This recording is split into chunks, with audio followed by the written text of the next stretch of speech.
আসসালামু আলাইকুম দর্শক বন্ধুরা, কেমন আছেন সবাই? আশা করি আপনারা সবাই ভালো আছেন। সাইদ স্টোরি চ্যানেলে আপনাদের সবাইকে স্বাগতম ও শুভেচ্ছা ও ভালোবাসা। তো আজকে আমি আসছি জাতীয় স্মৃতিসৌধে নবীনগরে। তো এই স্মৃতিসৌধের বিস্তারিত আপনাদের সামনে তুলে ধরবো। তো চলুন আমরা আজকে ভিডিওটি শুরু করি, আর স্মৃতিসৌধে আপনারা কীভাবে আসবেন আর কী কী দেখবেন সে বিষয়টা আপনাদের মাঝে শেয়ার করি। তো চলুন ভিডিওটি শুরু করি আমরা।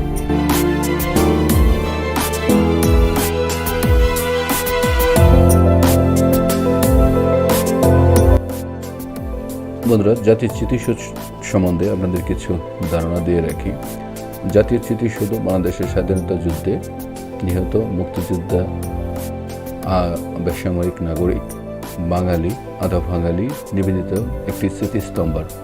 এটি ঢাকা জেলা থেকে ৩৫ কিলোমিটার দূরে সাভার নবীনগরে অবস্থিত।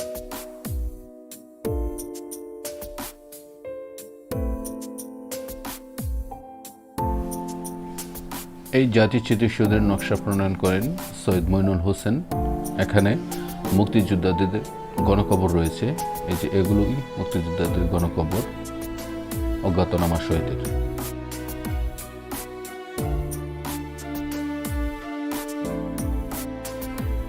বিদেশি রাষ্ট্রদূতগণ যখনই বাংলাদেশে আসেন, তারা সর্বপ্রথমেই জাতীয় স্মৃতিসৌধে যান।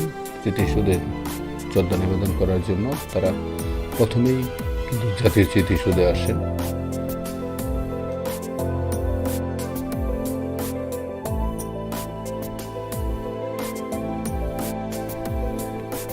উনিশশো ৭২ সালে ১৬ ডিসেম্বরে তৎকালীন প্রেসিডেন্ট শেখ মুজিবুর রহমান ঢাকা শহর থেকে ৩৫ কিলোমিটার দূরে ঢাকা আরিচা মহাসড়কের পাশে নবীনগর নামক স্থানে এই স্মৃতিসৌধটির নির্মাণ কাজের চিন্তাভাবনা করেন। এরই ধারাবাহিকতায় শহীদ প্রেসিডেন্ট জিয়াউর রহমান ১৯৭৮ সালের জাতীয় স্মৃতিসৌধের নকশা প্রণয়ন করেন। ৫৭টি নকশার মধ্যে ১৯৭৮ সালে সৈয়দ মইনুল হোসেনের নকশাটি চূড়ান্ত করা হয় জাতীয় স্মৃতিসৌধের নির্মাণের জন্য।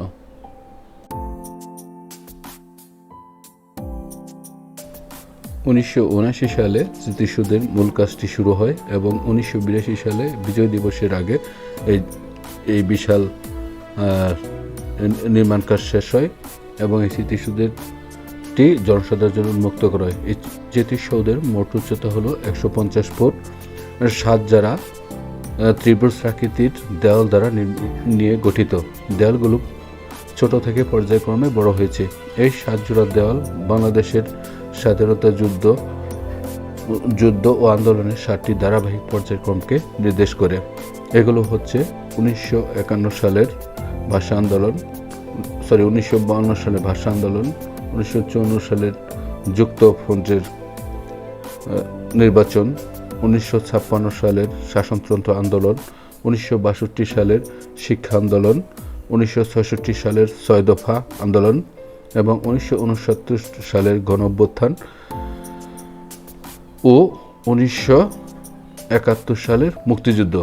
এই ৭টি ঘটনাকে বাংলাদেশের স্বাধীনতা আন্দোলনের পরিক্রমা হিসাবে গণ্য করা হয়।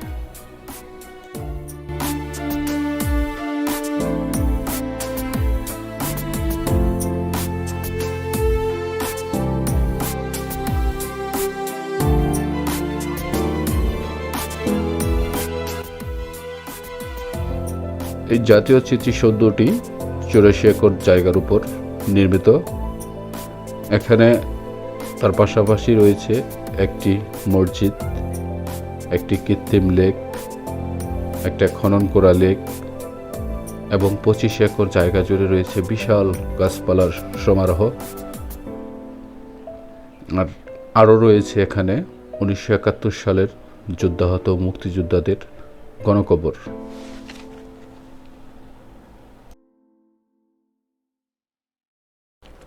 যুদ্ধাহত মুক্তিযোদ্ধাদের গণকবরগুলো এই স্মৃতিসৌধের সাথে, মূল স্মৃতিসৌধের সাথে যুক্ত করা হয়েছে।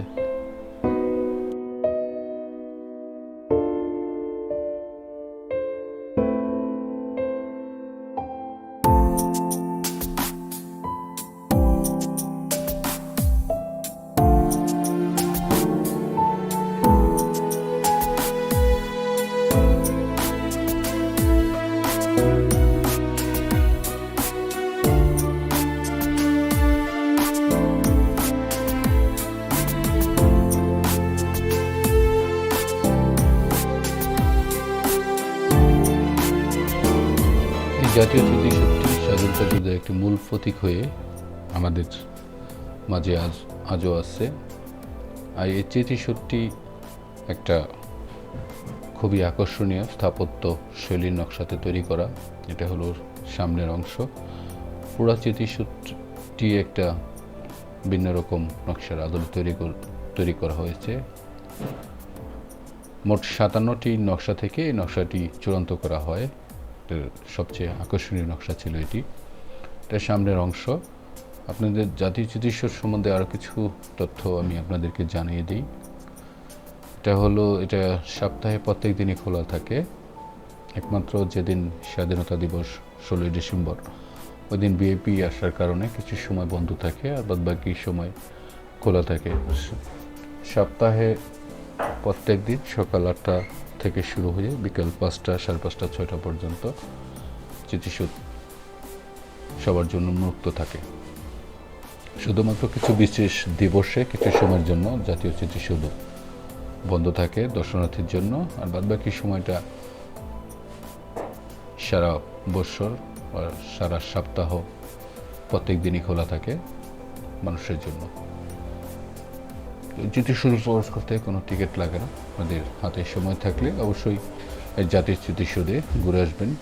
অবশ্যই আপনাদের বাংলাদেশের স্বাধীনতা সংগ্রামের ইতিহাস সম্বন্ধেও জানতে পারবেন, পাশাপাশি জাতীয় স্মৃতিসৌধটাও আপনাদের দেখা হবে।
আপনারা যেভাবে আসবেন, যদি ঢাকা থেকে আসেন তাহলে বিভিন্ন ধরনের বাস সার্ভিস পাবেন। ধামরাই গুলিস্তান বাস, ইতিহাস পরিবহন, বৈশাখী পরিবহন, রাজধানী পরিবহন, সেগুলোতে চড়ে আপনি নামবেন হলো নবীনগর বাস স্ট্যান্ডে। আর নবীনগর বাস স্ট্যান্ডের পশ্চিম দিকেই জাতীয় স্মৃতিসৌধের অবস্থান। ঢাকা থেকে আসলে সেক্ষেত্রে ভাড়া 70 থেকে 80 টাকা পড়বে। আর আপনারা জানেনই স্মৃতিসৌধে প্রবেশ করতে কোনো প্রকার টিকিট লাগে না।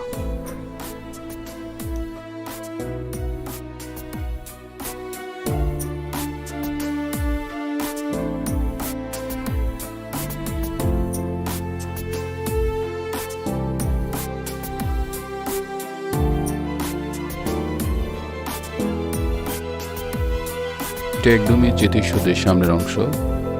এই সামনের অংশটি সবচেয়ে আকর্ষণীয়। পুরো স্মৃতিসৌধটি খুব সুন্দর, তো সামনের অংশটি আরও বেশি ভালো লাগবে আপনাদের কাছে।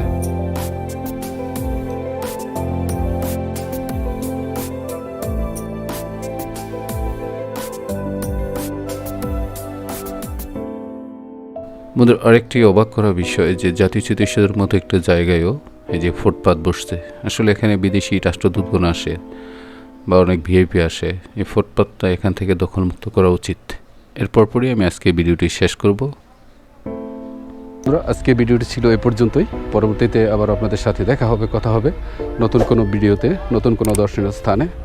ততক্ষণ পর্যন্ত আপনারা সকলেই ভালো থাকবেন, সুস্থ থাকবেন। আগামী ভিডিও দেখার আমন্ত্রণ জানিয়ে আমি আজকের মতো বিদায় নিব। ধন্যবাদ সবাইকে। আসসালামু আলাইকুম।